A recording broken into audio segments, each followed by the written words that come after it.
Welcome to my channel अभ्यास। आज हम देखेंगे वैदिक साहित्य से संबंधित कुछ एमसीक्यूज जो एग्जाम के लिए आईएमपी है। आज हम वैदिक साहित्य से संबंधित प्रश्न देखेंगे। इससे पहले हमने जो है वैदिक साहित्य के बारे में पढ़ा था कि भारतीय इतिहास को जानने के लिए जो है धर्म ग्रंथ, ऐतिहासिक ग्रंथ के द्वारा जो है हम भारतीय इतिहास के बारे में जान सकते हैं। तो इससे संबंधित काफ़ी सारे क्वेश्चंस जो है एग्जाम में पूछे जाते हैं, जिसको हम देखेंगे। पहला क्वेश्चन है, 4 वेदों में सबसे प्राचीन वेद कौन सा है? आपको मालूम है सबसे प्राचीन वेद है ऋग्वेद। ऋग्वेद जो है सबसे प्राचीन वेद है और जिसकी रचना जो है लगभग 1500 ईसा पूर्व के आसपास मानी जाती है और इसमें जो है देवताओं की स्तुति। प्रश्न 2 है, ऋग्वेद में कितने सूत्र हैं? हमने पढ़ा है ऋग्वेद में जो है 1028 सूत्र है और जो कि 10 मंडलों में विभाजित किया गया है। तीसरा प्रश्न है, गायत्री मंत्र किस वेद से संबंधित है? तो गायत्री मंत्र संबंधित है आपका ऋग्वेद से। गायत्री मंत्र संबंधित है आपका ऋग्वेद से। गायत्री मंत्र जो है ऋग्वेद के 3 मंडल में यह उल्लेखित किया गया है जो सूर्य देवता को समर्पित है। यजुर्वेद का मुख्य विषय क्या है? हमने पढ़ा था यजुर्वेद का मुख्य विषय है यज्ञों की विधि। इसमें नियम विधि के बारे में बताया गया है। सामवेद का मुख्य उद्देश्य क्या है? हम जानते हैं कि सामवेद का मुख्य उद्देश्य जो है संगीत में मंत्रों का गान। अथर्ववेद किस प्रकार के ज्ञान से संबंधित है? तो अथर्ववेद जो है तांत्रिक और औषधि ज्ञान से संबंधित है। हमने देखा था कि तंत्र मंत्र विद्या जितने भी ज्ञान है वो सारे अथर्ववेद के अंतर्गत आते हैं। किस वेद को ज्ञान का स्रोत कहा गया है? तो ज्ञान का स्रोत जो है ऋग्वेद को कहा गया है। इस वेद को गायन वेद भी कहा जाता है। हम देखें गीत संगीत कहाँ दिया गया है? तो गीत संगीत वगैरह जो है आपका साम वेद में दिया गया है। इसे ही गायन वेद कहा जाता है। सूक्त किस वेद में पाया जाता है? तो पुरुष सूक्त जो है आपका ऋग्वेद में पाया जाता है और इसी में जो है सृष्टि की उत्पत्ति का वर्णन किया गया है। वेदों को किस नाम से जाना जाता है? हमने जो वेद पढ़ा है वेदों को किस नाम से जाना जाता है? तो वेदों को जो है श्रुति कहा गया है, जिसका अर्थ है जो सुना गया है। ऋषियों के द्वारा श्रवण से जो प्राप्त हुए हैं उसे ही क्या कहा जाता है?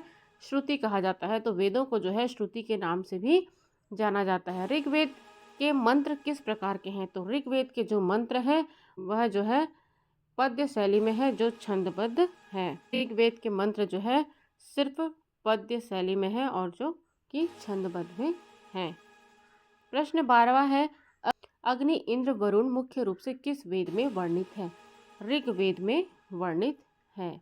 अग्नि, इंद्र, वरुण और वायु आदि देवताओं का जो है वर्णन जो है ऋग्वेद में दिखाई देता है। वेदों की कितनी संख्या है? हम जानते हैं वेद जो है 4 वेद है, ऋग्वेद, यजुर्वेद, सामवेद और अथर्ववेद। शुक्ल और कृष्ण रूप में यजुर्वेद के कितने भेद हैं? 2 भेद हैं, एक तो शुक्ल रूप और कृष्ण रूप। अथर्ववेद को प्राचीन काल में क्या कहा जाता था? तो अथर्ववेद को प्राचीन काल में ब्रह्म वेद के नाम से जाना जाता था, क्योंकि इसमें आध्यात्मिक और औषधि ज्ञान दोनों प्रकार के ज्ञान हैं। इसलिए जो है अथर्ववेद को ब्रह्मवेद भी कहा जाता है। ऋग्वेद में कुल कितने मंडल हैं? तो ऋग्वेद में हमने देखा है कि ऋग्वेद में जो है 10 मंडल हैं। वेदों की रचना किस भाषा में की गई है? नेक्स्ट क्वेश्चन है, वेदों की जो रचना है अधिकतर जो है संस्कृत, वैदिक संस्कृत में की गई है। वेदों की जो रचना है वह वैदिक संस्कृत में की गई है। सामवेद में अधिकांश मंत्र किस वेद से लिए गए हैं? सामवेद में अधिकांश मंत्र जो है ऋग्वेद से लिए गए हैं। नासदीय सूत्र किस वेद से संबंधित है? तो नासदीय सूत्र जो है आपका ऋग्वेद से संबंधित है। ऋग्वेद में किस देवता को सबसे अधिक मंत्र समर्पित है? ऋग्वेद में सबसे ज़्यादा मंत्र समर्पित है इंद्र देवता को। प्रश्न 21 है, सही जोड़ी नहीं है।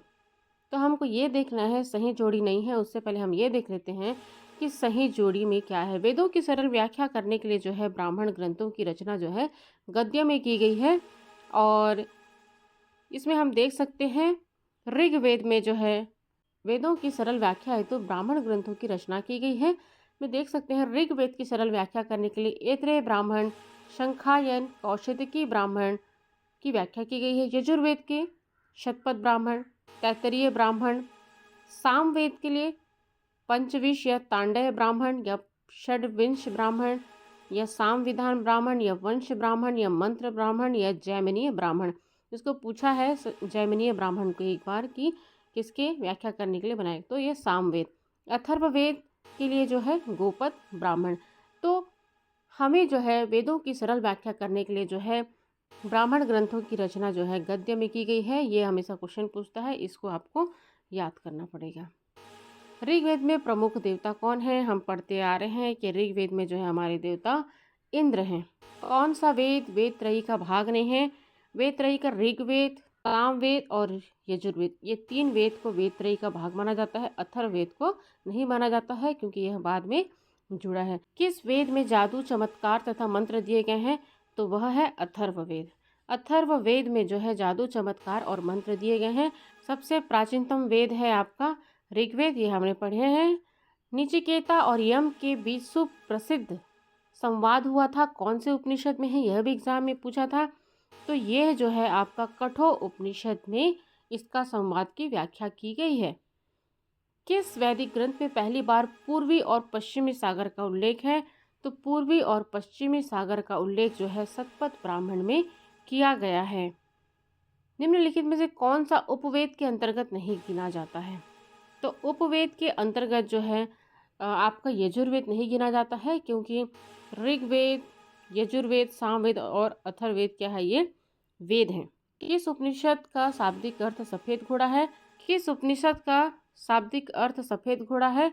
तो ये जो है छत्तीसगढ़ पीसीएस में पूछा गया था।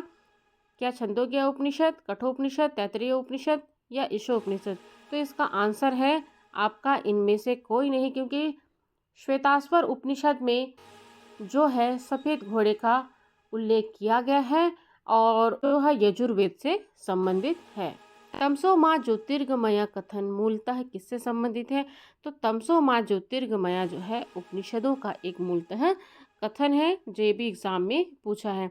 भारतीय संस्कृति के अंतर्गत ऋत का अर्थ है, ऋत का अर्थ मतलब प्राकृतिक नियम, ऋत का अर्थ मतलब प्राकृतिक नियम से माना गया है। निम्नलिखित में से किस वेद को रुद्र नामक शब्द का आरंभिक स्रोत माना गया है? तो आरंभिक स्रोत जो है रुद्र नामक शब्द का आरंभिक स्रोत ऋग्वेद को माना गया है। उपनिषद पुस्तकें हैं, आखिर वो किस प्रकार की पुस्तक है? तो उपनिषद के जो पुस्तक हैं वह जो है दर्शन पर आधारित पुस्तक है। ऋग्वेद में कई परिच्छेदों में प्रयुक्त अधन्य शब्द का संदर्भित है। तो अधन्य जो है गायों के लिए उपयोग किया जाता था। कौन सा ब्राह्मण ग्रंथ ऋग्वेद से संबंधित है? तो ऋग्वेद से संबंधित है आपका ऐत्रेय ब्राह्मण। ऐत्रेय ब्राह्मण जो है ऋग्वेद से संबंधित है। वैदिक देवमंडल में निम्नलिखित में से कौन देवता युद्ध का देवता है? हम पढ़ते आ रहे हैं युद्ध का देवता जो है इंद्र देवता है, यही प्रमुख देवता थे। सर्वप्रथम स्तूप शब्द कहाँ मिलता है? तो स्तूप शब्द जो है सर्वप्रथम जो है हमें ऋग्वेद में देखने को मिलता है। भारतीय उपमहाद्वीप में लौह का सर्वप्रथम साहित्यिक संदर्भ किसमें मिलता है? तो यह मिलता है आपका यजुर्वेद में। तो इस प्रकार से जो हम एग्जाम में पूछे गए वैदिक साहित्य से संबंधित क्वेश्चन देखने का प्रयास किए हैं। इस क्वेश्चंस को आप अच्छे से पढ़ लेंगे और जो है ये कहीं ना कहीं आपको एग्जाम में देखने को मिलेगा।